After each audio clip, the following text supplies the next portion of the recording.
رسول اللہ صلی اللہ علیہ وآلہ وسلم نے فرمایا، روزہ دوزخ سے بچنے کے لیے ایک ڈھال ہے، اس لیے روزہ دار نہ فحش باتیں کرے اور نہ جہالت کی باتیں،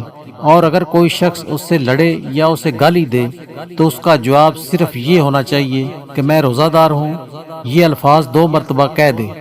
حضرت ابو سعید رضی اللہ تعالیٰ عنہ فرماتے ہیں کہ ہم حضور اقدس صلی اللہ علیہ وآلہ وسلم کی خدمت میں بیٹھے تھے کہ ایک شخص آئے اور عرض کیا، ماں باپ کی وفات کے بعد بھی کوئی ایسی چیز ہے جس کے ذریعے میں ان کے ساتھ حسن سلوک کروں؟ آپ صلی اللہ علیہ وآلہ وسلم نے فرمایا، ہاں، والدین کی وفات کے بعد ان کے ساتھ حسن سلوک کا طریقہ یہ ہے کہ ان کے لیے رحمت کی دعا کی جائے، ان کے لیے مغفرت بخشش کی طلب کی جائے، ان کے بعد ان کے وعدوں اور وصیت کو پورا کیا جائے، اس رشتہ داری کو نبھایا جائے جو صرف ماں باپ کے تعلق کی وجہ سے ہو،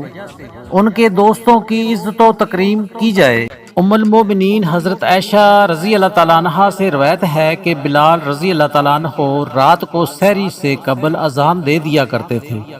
چنانچہ رسول اللہ صلی اللہ علیہ وآلہ وسلم نے فرمایا، اس وقت تک کھاؤ پیو جب تک ابن مکتوم رضی اللہ تعالیٰ عنہ اذان نہ دے دیں۔